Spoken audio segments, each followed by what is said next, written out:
With May 4th come and gone, and with many Star Wars rumours still floating around, we wanted to take stock at every Star Wars game rumoured and teased in some way, shape or form. This ranges from games we know that are bound to come out any time now, all the way down to games we think will take another 3 years to finally launch.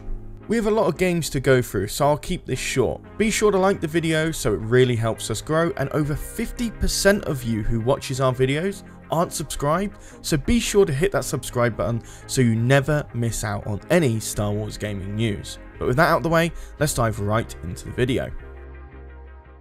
First up on our list is Star Wars Hunters. The game was announced in February of 2021 this year, and it was during a Nintendo Direct. This game is coming out primarily on the Nintendo Switch. However, the game's being developed by Zynga and not by EA. So to negate the contract limitations between EA and Disney, the game is also coming out on mobile. That being Star Wars mobile games not being in EA's exclusivity contract. The game is going into beta playthroughs sometime in the summer, with the game shortly releasing after that. So do expect an update on Star Wars Hunters anywhere between this month in May all the way up until July this year. This is one of the Star Wars games I'm most interested in at the moment. I understand many people are weary because it's being developed by Zynga, but it is a whole new division within Zynga that is working on this game. So none of the old mobile based crew are working on a project like this. So this does give me quite a lot of hope, and whilst the mobile aspect of it is a bit of a bummer, because this does mean the game is going to rely on microtransactions for income, especially when the game is going to be free to play. But if the microtransactions are done correctly through cosmetics only and not through a gameplay aspect, I'm actually quite excited for this. We don't have any more live service based Star Wars games in the roster.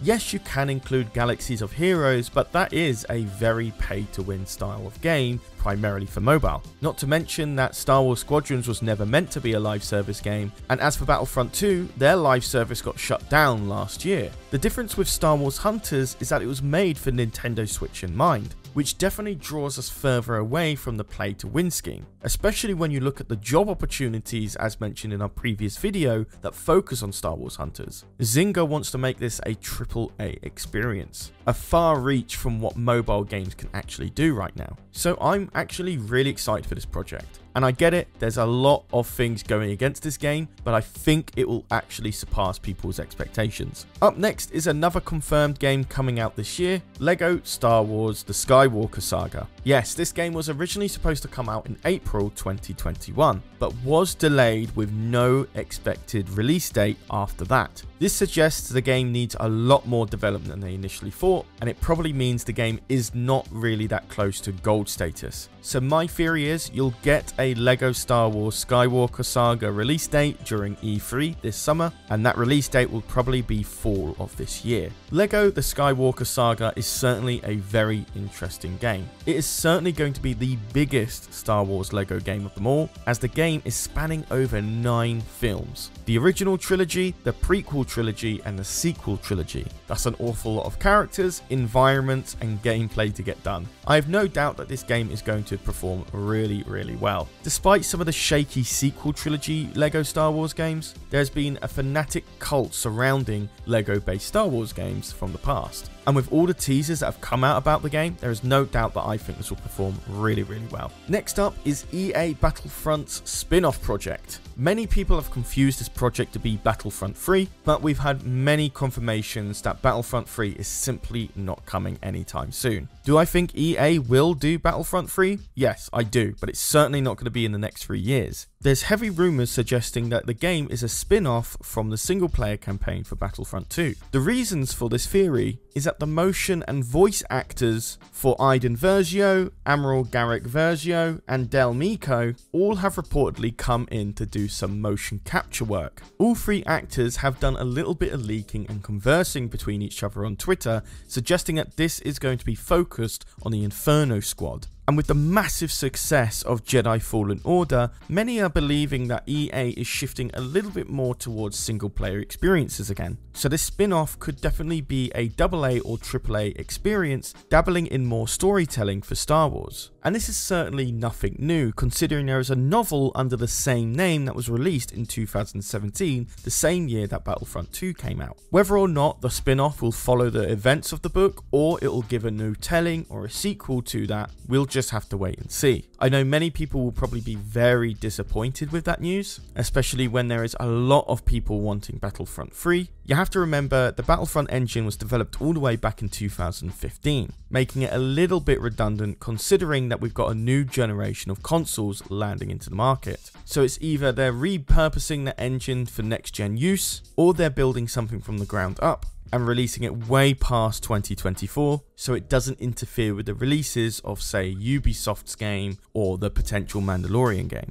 But we'll get to those projects a little bit later on in the video. Next up is Jedi Fallen Order 2, coming out in theoretically 2023. Many people were suspecting that Jedi Fallen Order 2 could come out next year, and that would probably make a lot of sense considering Respawn Entertainment would probably repurpose the same engine that developed the first game. However, we've seen a lot of next-gen updates being applied to the first game, suggesting that Respawn Entertainment has a lot of work underway repurposing that engine for next-gen consoles. I personally thought this game would come out in 2022, especially with how fast those developers worked on Titanfall 1 and 2, but it looks like it's going to be coming out in 2023. This report comes our way thanks to an article from Game Reactor, and their article is a part of a much larger report about the variety of unannounced and unreleased games. So in other words, it's not a random Reddit user or from the depths of 4chan saying this, but still take it with a little bit of grain of salt. Ultimately, I'm pretty disappointed by this news. I was actually expecting some Jedi Fallen Order news this summer from E3, but reports like this coming from established game journalists make me really think we're not going to get any Jedi Fallen Order news this year, and that really sucks. Fingers crossed we do, and that the report is wrong and we get it next year, but we'll just have to wait and see. Either way, I'm putting this at 2023 for now. Next up is Star Wars Knights of the Old Republic Remake. There has been a huge crowd of people wanting a game like this for a very long time, especially when there was a lot of fan games remaking KOTOR 1 and 2 from the ground up. We've covered those projects before and all the reports of a new KOTOR game in the past, and finally all the cease and desists of these KOTOR fan games finally make sense, because it looks like this game was in pre-production during the times that these fan games were coming out. So to eliminate any form of competition of their own IP, Disney had to shut down these projects, and it's only now that we know this game is in development because it's shifted from pre-production to production line with Aspyr Media, the game developers who worked on the mobile ports of Knights of the Old Republic 1 and 2, as well as the less than perfect porting of Star Wars Republic Commando.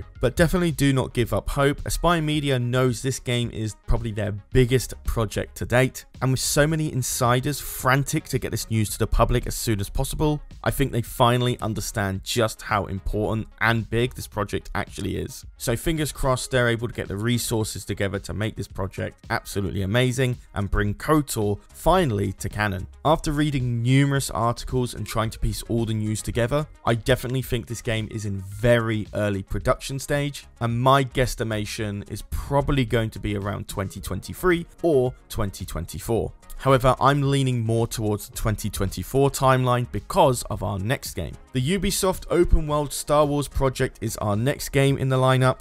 This game was actually announced by Ubisoft officially in January of this year. They announced that Massive Entertainment is working on the game, the same studio that's working on an Avatar video game as well. The James Cameron Avatar, that is, by the way. However, this announcement comes extraordinarily early than usual, stating that the game is very early in production, so I wouldn't expect this game to be released anywhere until 2023 or 2024. But compare Ubisoft officially announcing this game to Aspyr Media not acknowledging the rumors that have come out just yet, makes me believe that this game is going to come out before KOTOR Remake rather than afterwards, thus suggesting that I believe this game will come out in 2023 instead. Besides Ubisoft announcing it and what game development company is going to be working on it, we haven't had any other news other than it's in early production stage, and it's likely the project is going to go very quiet for a few years to come. Not to mention that we do have EA's exclusivity deal still set in stone until 2023. So unfortunately, not enough news on this right now. We did cover this in a previous video, but honestly it's just the same information.